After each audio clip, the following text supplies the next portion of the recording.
রসুলের আদর্শ ছাড়া জীবনে কোনো শান্তি পাওয়া যাবে না।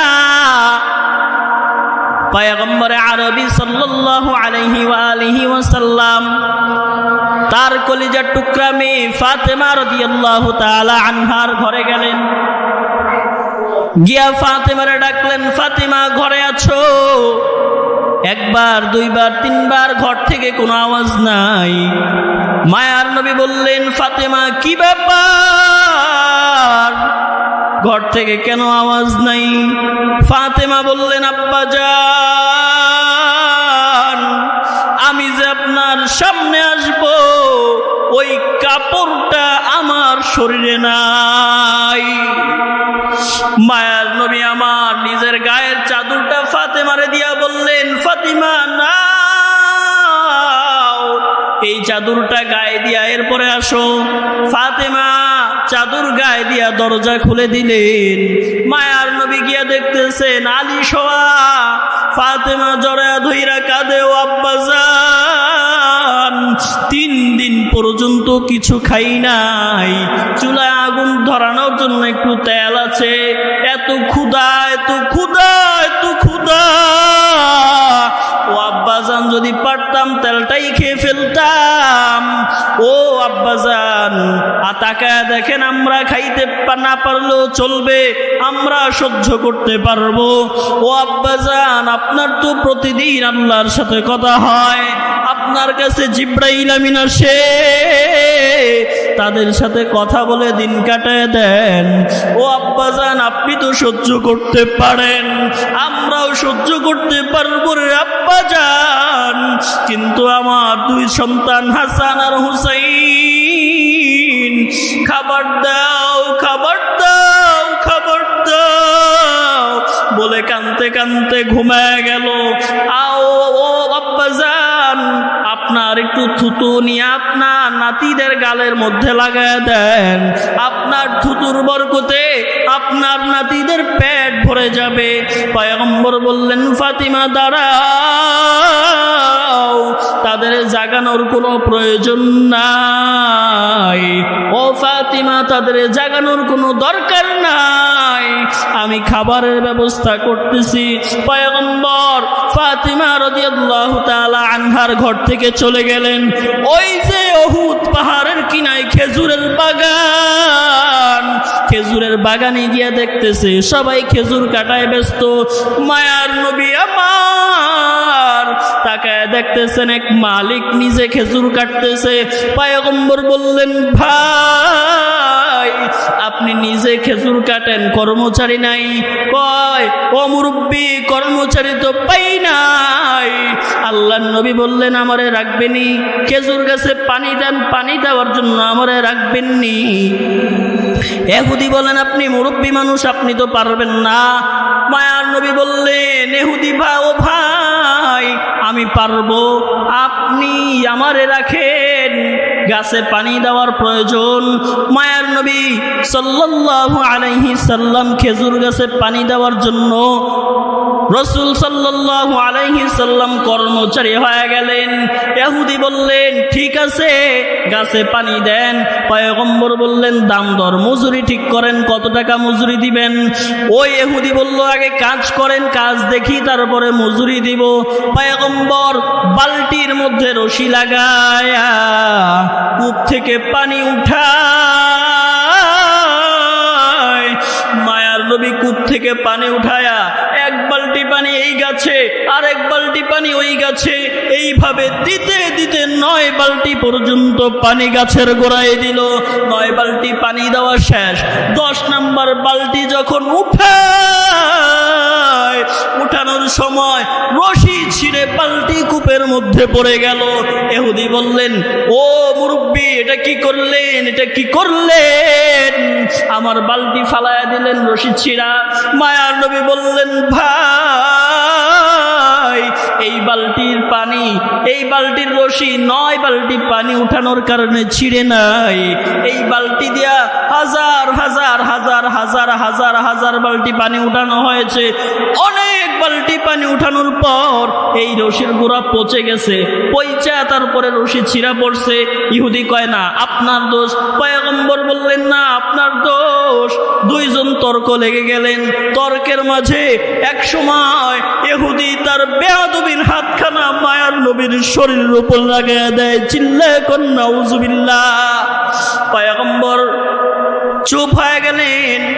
পয়গম্বর বললেন ভাই আমার মজুরি দিয়ে দেন, আমি চলে যাই। পয়গম্বরকে বললেন দাঁড়ান, আপনার মজুরি দিয়ে দেই। পয়গম্বর আমার মায়ার নবীরে 45টা খেজুর আইনা দিছে। কয়টা? চিল্লা এখন কয়টা? 45টা খেজুর আইনা দিছে। এক বালতিতে 5টা কইরা 9 বালতিতে কয়টা হয়? 45টা খেজুর। খেজুর দিয়া নবীরে বিদায় করে দিল। মায়ার নবী আমার সামনের দিকে যায়, ইহুদি পেছন থেকে গালাগালি করতেছে। মায়ার নবী বললেন ইহুদি ভাই আর গালি দিয়েন না, চলেন আপনার বালতি উঠে দেই। মায়ার নবী আমার কুয়ার কাছে গিয়ে দাঁড়ায়া বললেন ও কুয়ার পানি, ও কুয়ার পানি, আমি রসুলের হাত থেকে বালতি ছিঁড়ে তোর বুকে পড়ে গেছে। ইহুদি আমার গায়ে হাত তুলেছে, আমারে অনেক অকথ্য ভাষায় গালাগালি করেছে রে পানি। আল্লাহর কাছে দোয়া করলেন আল্লাহ কুয়ার পানিতে জোয়ার লাগায় দেন। কুয়ার পানিতে যখন জোয়ার উঠে গেল, কুয়ার পানিও বেড়ে গেল, বালতিও কুয়ার মুখে চলে আসছে। পয়গম্বর বালতি দিয়ে বললেন নাও তোমার বালতি। পয়গম্বর চলে গেলেন ফাতেমা রাদিয়াল্লাহু তাআলা আনহার ঘরে। ইহুদি ঘরে গিয়া কয় ও বিবি আজকে একটা অঘটন ঘটায় ফেলছি। বিবি কয় কি অঘটন ঘটাইছো? কয় বিবি আমার আজকে এমন এক মানুষের গায়ে হাত দিয়েছি রে বিবি, আমার বাবার বয়সের এক মানুষ, তার গায়ে হাত দিলাম, তার থেকে কোনো প্রতিবাদও আসে নাই। চিল্লা এখন আল্লাহু আকবার। কেমন নবী আদর্শ, আমার নবীর আদর্শ কেমন রে ভাই? ইহুদি বলতেছেন বিবি তার থেকে কোনো প্রতিবাদ আসে নাই। কয় লোকটা দেখতে কেমন? ইহুদি মায়ার নবীর বর্ণনা দিলেন। ইহুদির ইতিমধ্যে হাত ব্যথা শুরু হয়ে গেছে। ইহুদি ব্যথা সহ্য করতে না পাইরা হাতটারে এক কোপ দিয়ে জমিনে ফালাইয়া দিস। বিবি বলতেছে ও স্বামী আমার কি অঘটন ঘটাইলার স্বামী? কার গায়ে হাত দিছো জানুনি? আমার বাবার বাড়ি মদিনায়, আমি এই লোকটারে চিনি। এই লোকটা আর কেউ না, আর কেউ না, এই লোকটা আল্লাহর প্রেরিত রাসূল সাল্লাল্লাহু আলাইহি ওয়াসাল্লাম। ও স্বামী আমার, এমন মানুষটার গায়ে হাত দিয়া তুমি ঠিক করো নাই। এই হাতের তো কোনো দোষ নাই, সব দোষ তো তোমার। এই হাত নিয়ে যাও, তাড়াতাড়ি রাসূলের কাছে যাও, গিয়া মাফ চাও। ইহুদি হাত নিয়ে দৌড়াইতেছে রাসূলুল্লাহ সাল্লাল্লাহু আলাইহি ওয়াসাল্লামের দরবারে। ফাতেমা রাদিয়াল্লাহু তাআলা আনহার বাড়িতে গিয়া দাঁড়ায়া ডাক দিলেন। ঘর থেকে ফাতেমা রাদিয়াল্লাহু তাআলা আনহা, তার ঘর থেকে জবাব দেওয়া হলো কে আসছেন? পয়গম্বর, ওই যে বেদুইন পয়গম্বরের গায়ে হাত তুলেছে ইহুদি।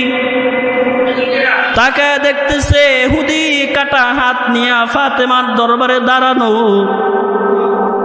গিয়া বলতেছে পয়গম্বর একটু ডেকে দেন, আমি মায়ার নবীর গায়ে হাত তুলেছি, তার কাছে মাফ চাইতে এসেছি। মায়ার নবী অনুমতি দেওয়ার পরে পয়গম্বর অনুমতি যখন দিয়া দিলেন, ইহুদি কাটা হাত নিয়ে গেলেন। গিয়া বললেন ও পয়গম্বর, এই হাত দিয়ে আপনার গায়ে হাত দিয়েছি, আমি আপনার গায়ে হাত উঠাইছি রে নবী, আমি তো আপনারে চিনতে পারি না। ও পয়গম্বর, আপনি আপনি আমারে মাফ করে দেন। আল্লাহর নবী বলেন, যাও মাফ করে দিলাম। বললেন, ও পয়গম্বর, আমি তো মাফ পেয়েছি, আমার যে হাত, এই হাতটা মাফ পাইছেনি? কয়, হ্যাঁ মাফ করে দিলাম। ইহুদি বলতেছেন, পয়গম্বর তাহলে হাতটা আবার ঠিক করে দেন। পয়গম্বর বললেন, আমি তো ডাক্তার না, ডাক্তারের কাছে যাও। ইহুদি বলতেছেন, পয়গম্বর আপনি আল্লাহর কাছে দোয়া করেন, আল্লাহ যেন ঠিক করে দেয়। ও পয়গম্বর, হাতটারে জোড়া লাগায় দেন। পয়গম্বর বললেন, হাতটারে ধর। এইভাবে কাটা হাত চেপে ধরার পরে পয়গম্বর নিজের জিহ্বা থেকে থুতু নিয়া হাতের মধ্যে কষ্টিবের মতন লাগায় দিলেন, আর বললেন, ও ইহুদি রে, আজকে তোর হাত যেই থুতু দিয়া লাগাইলাম, আমি যেদিন মক্কা থেকে মদিনার দিকে গেলাম, আমার আবু বকরের নিয়ে গেছি। আবু বকর ওই যে সাপে যখন কামড় দিয়েছে, যেই মেডিসিন দিয়া আবু বকরের সাপের বিষ নামাইছি রে ইহুদি, আজকে সেই মেডিসিন তোর হাতে লাগায় দিলাম, হাতটা লাড়া দাও। ইহুদি হাত লাড়া দেয়, হাত লাড়া দেয়। কয়, ঠিক আছে নি? কয়, হ্যাঁ পয়গম্বর ঠিক আছে। হাত শক্ত হয়েছে নি? কয়, পয়গম্বর আমার হাত এখন এমন হয়ে গেছে, আমার এই হাত যে কাটছিলাম কোনো টেরই পাই না। চিল্লায় কোন সুবহানাল্লাহ। কেমন নবী আমার!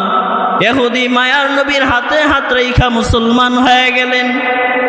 মায়ার নবীর আদর্শ কেমন ভাই!